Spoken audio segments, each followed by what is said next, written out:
saying, Meri's rewriting history like crazy.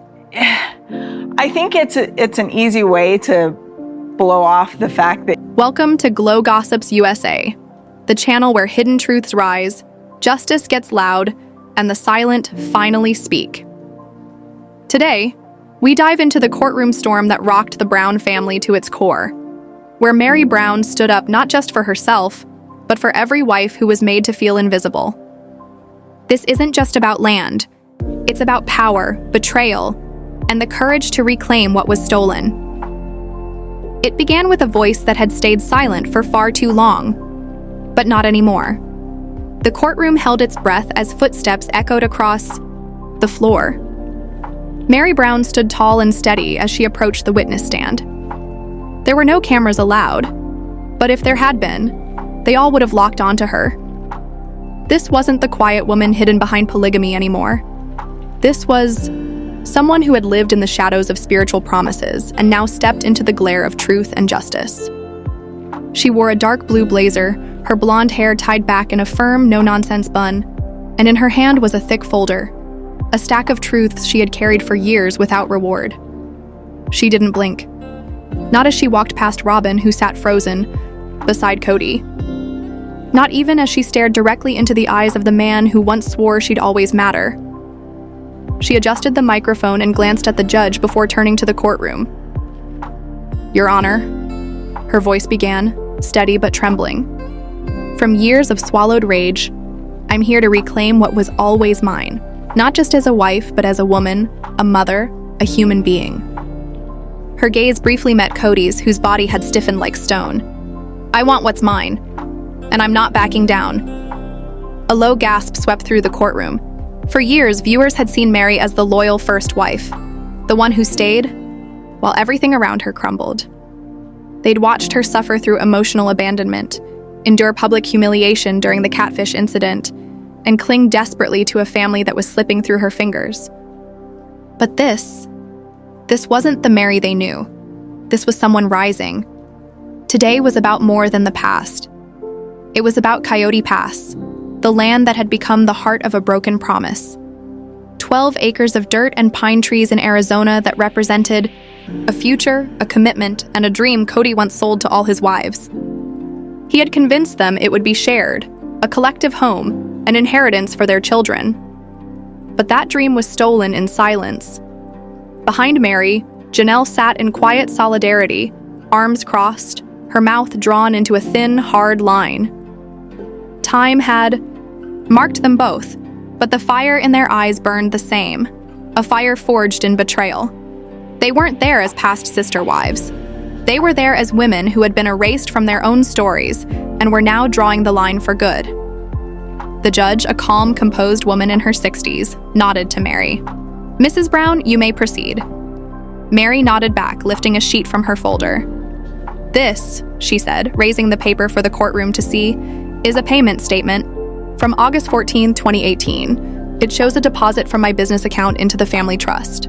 That trust was supposed to fund Coyote Pass." Her voice tightened as she picked up another sheet. "And this is an email from our real estate broker, confirming my declared investment." Then came the final piece. "And this," she said, sharply, "is our show's contract, signed by all of us. It clearly states that earnings from filming would be used to build homes together on that land." Her attorney gave a faint nod. She continued, "When Kody and I divorced legally in 2014, it was so he could adopt Robyn's children. But I stayed because I believed our spiritual family remained intact. That belief was crushed. That covenant? A lie." Kody's jaw tightened as Robyn shifted uneasily beside him, eyes darting to the floor. "I gave 30 years to this family," Meri pressed on. "I raised a child. I helped build the show that made Coyote Pass possible. And now I'm told, discreetly, quietly, that I don't even deserve an acre?" She gripped the stand with both hands. "I gave up my legal status. I gave up my voice. I'm done giving." Behind her, Janelle nodded with quiet defiance. It was a silent pact between survivors. Meri turned back to the judge. "This isn't about property. It's about dignity. about promises made and broken. It's about one man rewriting history for his own benefit. The courtroom was hushed as every word echoed like thunder in the stillness. The judge leaned forward. "Mrs. Brown, are you stating that the land was intended to be divided equally among the 4 wives?" "Yes, Your Honor," Meri answered, steady as stone. "It was an emotional, financial, and verbal agreement, and it was written in black and white." "Were you aware your name was missing from the deed?" the judge asked. "Not until late 2023, Meri said, glancing at Janelle, "when we started comparing documents." "And what did you do?" the judge pressed. "I confronted Kody," she said. "He told me he deserved more because he worked harder. But that's not how it was set up. We agreed to divide it equally, because we were supposed to be a family." The judge slowly scribbled notes. A bailiff stepped forward, handing an evidence folder to the clerk. Kody's lawyer suddenly stood, objecting to Meri's emotional testimony, claiming she had no financial stake in the land. "Her involvement was purely spiritual," he said coldly. Meri stepped down, barely suppressing her disdain. Her lawyer, calm but razor-sharp in a tan suit, stood tall. "With respect," she said, "this entire family operated under one financial umbrella. Business revenues, TLC income, and household accounts were all mixed intentionally by Mr. Brown. Mrs. Brown wasn't a spiritual wife. She was a working partner in a long-term, undocumented business, a business that built Coyote Pass." The judge arched an eyebrow. Outside the courtroom, rumors had already begun to swirl. Reporters crowded the steps, their microphones pointed to the courthouse doors. Inside, Kody stared at Meri, expression blank but brimming with fury.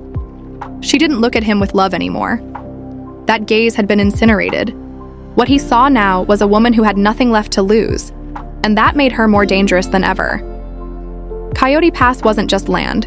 It was a symbol, a shattered dream held together by lies. And for a long time, it was the only thing keeping Meri hanging on, hoping she still belonged somewhere in the Brown legacy. But that illusion had burned away. Later, in a consultation room off the courtroom, Meri and Janelle sat shoulder to shoulder. Their attorneys shuffled through files, aligning exhibits and timelines. Between them lay a map of Coyote Pass, 4 colored parcels in Flagstaff, 1 per wife. But names, as it turned out, meant nothing. "You see?" Janelle said, pointing at the map with a bitter sigh. "None of our names are here. Not a single square inch." Meri didn't respond. She already knew. She'd known for months. The betrayal hadn't been a sudden strike. It was a slow poison, drip-fed over years of gaslighting, reality TV smiles, and Kody's ever-changing vision.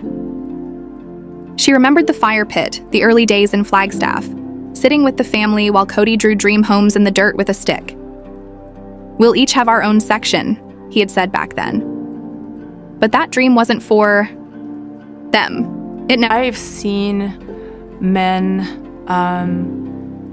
in plural marriage sort of have a tendency to gravitate. After the stormy confrontation that left Meri stunned and Kody reeling, the tension within the Brown family hadn't calmed.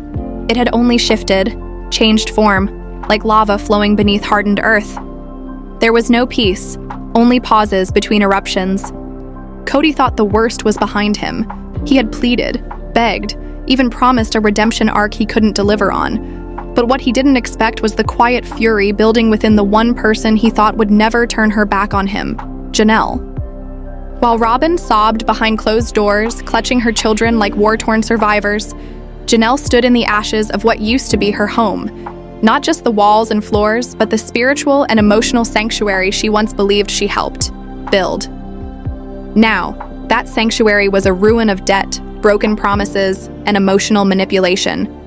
And as she sifted through legal documents, property files, and bank statements, Janelle found more than betrayal. She found ammunition. Word got out that Kody had funneled family funds, not only to cover Robyn's extravagant expenses, including a rumored secret credit card used solely for online luxury purchases, but also to prop up a failing investment scheme involving a friend's business in Flagstaff. Janelle was shocked. She remembered the late nights discussing budgeting with Kody, thinking they were a team. She had scrimped and saved while Robyn had allegedly been spending tens of thousands on luxury home decor and weekly spa visits. It was more than insult. It was betrayal. Janelle didn't scream. She didn't rant. She went to her lawyer. Christine, already free and finding joy in her life with David Woolley, warned Janelle, "If you don't act now, you'll be the last one left holding Kody's debt." Those words rang in Janelle's ears when she filed a formal complaint, demanding a financial audit of all shared assets, including the infamous Coyote Pass land and past income from TLC. Kody had always bragged about being the patriarch, the one who made the big decisions. But now that arrogance had left him exposed. Meri, still smoldering from the humiliation she faced in Part 1, re-emerged, not to side with Kody, but to lend her quiet support to Janelle. Their old tensions melted away under the weight of a shared enemy. They were no longer rivals for a man's affection. They were survivors of his deception. Together, they reviewed documents, forming a tentative but determined alliance. Meanwhile, Kody was spinning. Robyn kept whispering about betrayal, about being targeted. She was spiraling, her reality cracking. "They're jealous," she insisted to Kody. "They always hated that you chose me." But even Kody, deep down, wasn't sure if that was still true. The look in Janelle's eyes during the last confrontation wasn't jealousy, it was resolve. The court summoned Kody for a preliminary hearing. Not criminal charges, yet, but a formal legal audit to determine misuse of family funds and improper financial management. The news spread fast. Sister Wives fans were glued to updates. Paparazzi caught Robyn leaving a courthouse looking disheveled. No makeup, muttering to herself as she clutched a manila envelope. Some said she was hiding something. Others speculated she was unraveling. At the hearing, Janelle arrived dressed not for war, but for victory. Her calm demeanor, paired with the stack of documents in her hands, said everything. Her lawyer presented evidence of missing funds, diverted income, and a paper trail leading directly to accounts tied to Kody and Robyn. Kody tried to speak, but the judge silenced him. This wasn't the time for his performative outrage. And then came the twist, no. One expected, Robyn was asked to testify. The courtroom turned to ice. She stood slowly, as if gravity itself were resisting her. Her voice trembled at first, but when pressed under oath, cracks appeared in her usual narrative. Yes, she admitted. She knew about the accounts. No, she didn't ask where the money came from. Yes, she thought it was part of Kody's family planning. When the judge asked, "Did you believe the money belonged to all the wives?" She hesitated too long. I thought Kody had it under control," she said weakly. Outside the courtroom, Christine watched it all unfold on a live stream. She shook her head. She knew, she muttered. She always knew. The court ordered a temporary freeze on all shared family assets. This meant Kody and Robyn couldn't touch a single dollar from joint accounts or attempt to liquidate any property, especially Coyote Pass. The shockwave from that ruling was immediate. Robyn collapsed into a chair in the courthouse hallway, sobbing, "They're destroying us." But for Janelle and Meri, it wasn't destruction. It was justice. In a desperate attempt to reclaim control, Kody tried to host a family meeting. Only Aurora and Solomon showed up. His voice echoed in the empty living room as he tried to explain away the allegations, calling them emotional attacks and revenge. But the younger kids had questions. Aurora, visibly shaken, asked, "Did you really steal from them, Dad?" Kody exploded, yelling, "I didn't steal! I provided!" But even he didn't believe himself anymore. Back at Meri's new Airbnb, she and Janelle were joined by a producer from TLC who had been granted permission to film a special tell-all style segment. The cameras rolled as Janelle opened up about years of financial manipulation and gaslighting. "He made us feel like we were crazy," she said. "Like we didn't deserve to ask questions. And when we did, he'd call us disloyal." Meri nodded silently, her face hard but tearful. The audience response was explosive. Social media erupted with support for Janelle and Meri, hashtags like Totter Justice for Janelle and Potter Free the Sister Wives trending for days. TikTok creators broke down court documents, calling Kody's empire a house of cards built on favoritism and fraud. But the drama wasn't done. In a secret audio clip leaked to a podcast, Robyn was heard yelling at Kody, "You told me we were safe. That this money was ours. You said they were stupid and wouldn't check." The clip sent shockwaves through the fan base. Robyn's reputation, already hanging by a thread, tore completely. She tried to backpedal, issuing a statement claiming the audio was taken out of context, but few believed her. Kody's next move shocked everyone. He filed a motion to delay the audit, claiming mental distress and unfair public scrutiny. The judge denied it, stating that the case was too serious and too advanced to stall. That same day, his lawyer quietly withdrew from the case, citing irreconcilable conflict of interest. As legal deadlines loomed, Robyn started to vanish from the public eye.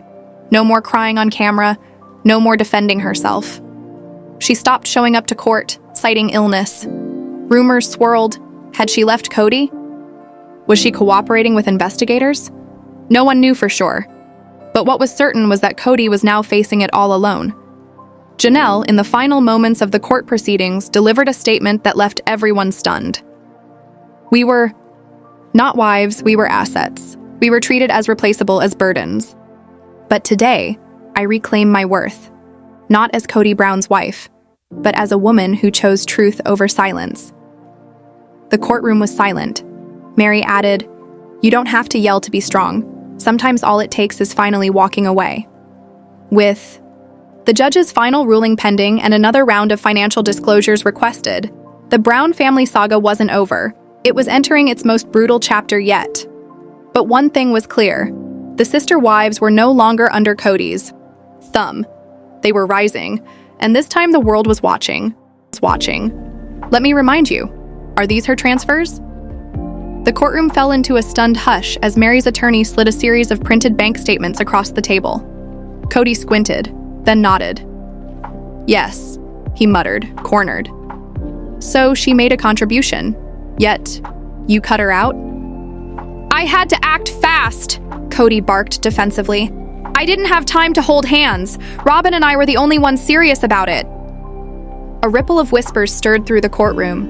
Reporters scribbled with urgent intensity. The judge, grim-faced, leaned forward. "Mr. Brown, did you use shared family finances to buy land listed only under your name and your legal wife's?" Silence. "Yes," Kody replied. And just like that, the mask fell. With that single answer, the image he had carefully crafted, the firm, commanding head of the family, crumbled, revealing a man who exploited trust, mishandled shared assets, and emotionally cornered the women who built his empire. Robyn, seated beside him, lowered her face into trembling hands, avoiding the judge's eyes. TLC footage, some of it unaired, was set to be shown to confirm the timeline of deceit. Meri had done the unthinkable, broken her silence. She faced the man who once controlled her every move, and the court believed her. Later, outside the courthouse, Meri addressed cameras with quiet strength. "I didn't come to hurt anyone," she said. "I came to stop being erased." Her voice trembled but didn't break. "For too long, we were told to smile and stay. Quiet. That's over. This is about truth. This is about no longer letting someone else tell your story."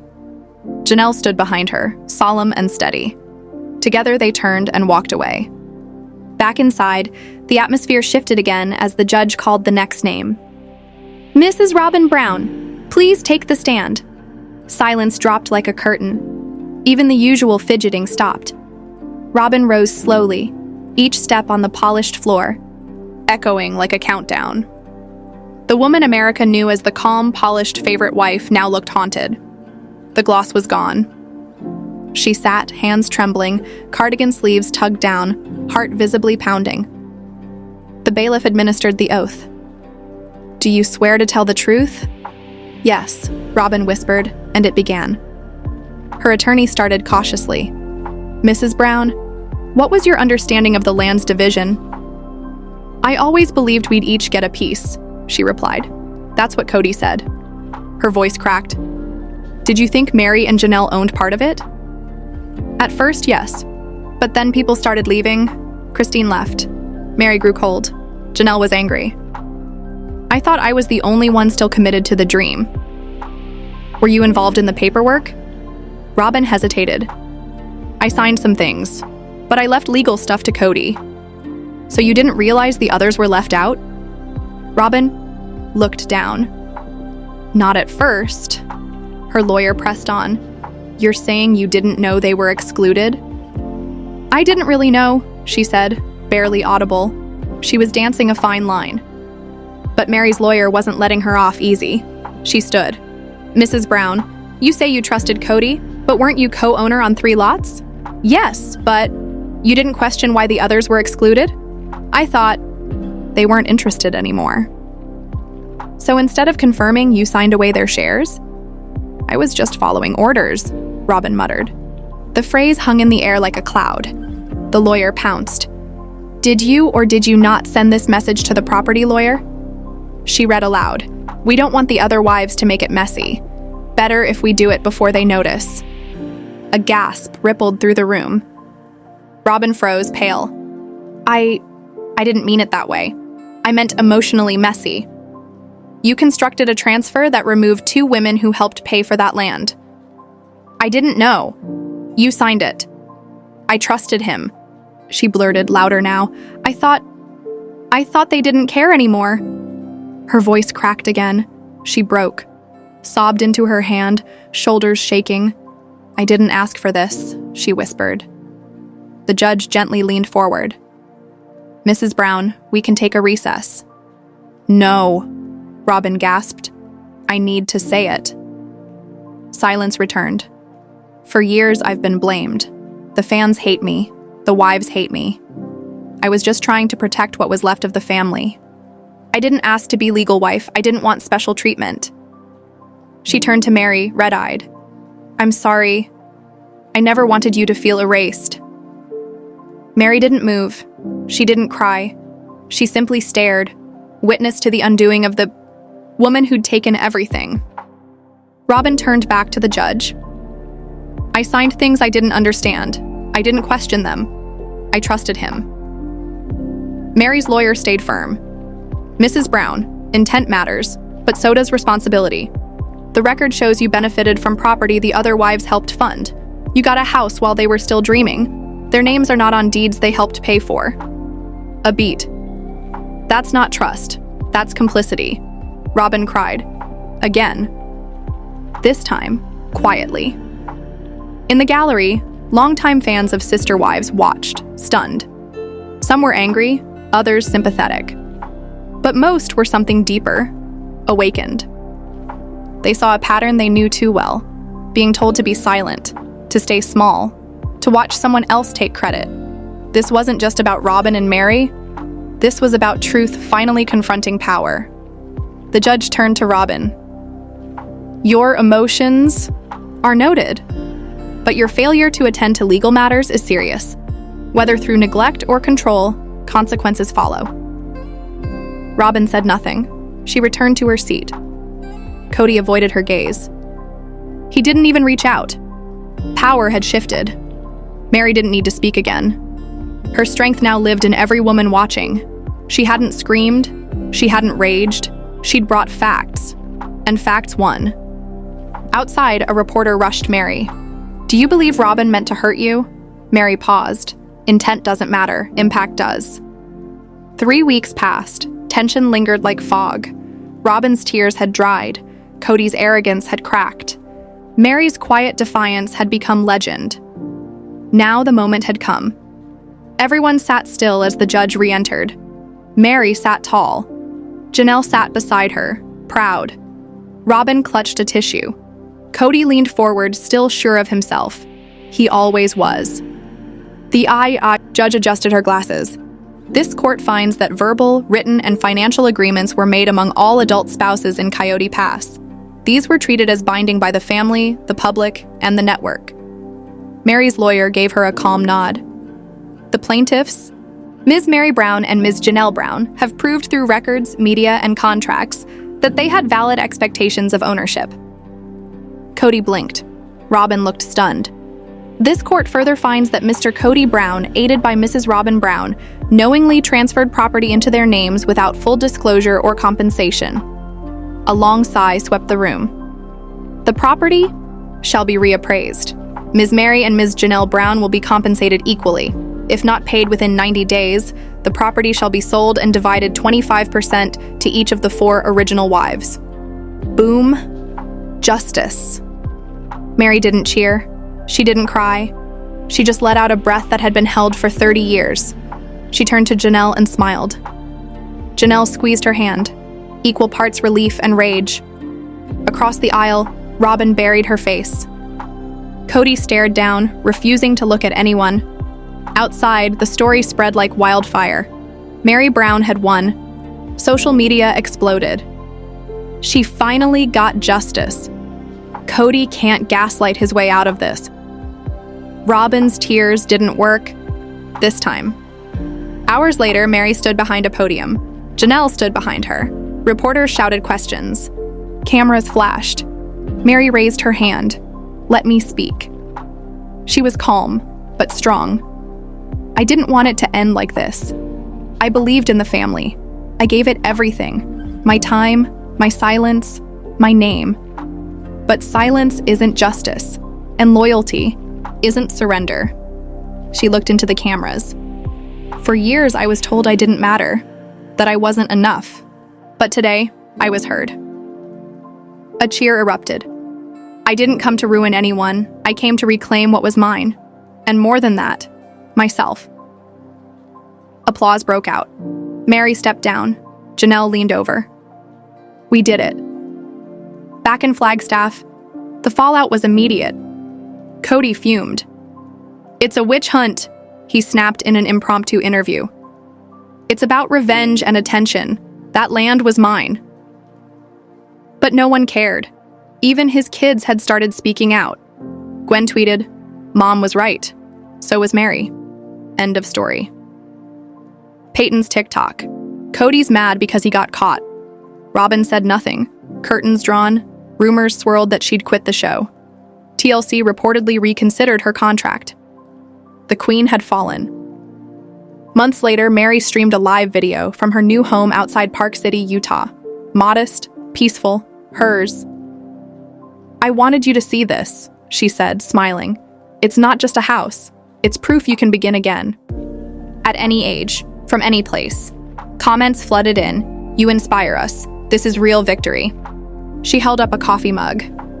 I matter. That court didn't just give her land, it gave herself. Meri had been painted as needy, desperate, weak. She wasn't. She was loyal. And loyalty, when abused, is a cage. That trial broke the cage. It revealed that Kody's leadership was about control, not care. That Robyn's tears weren't always innocent. And that Meri's silence wasn't weakness. It was waiting for her moment. And when it came, she didn't whisper. She roared.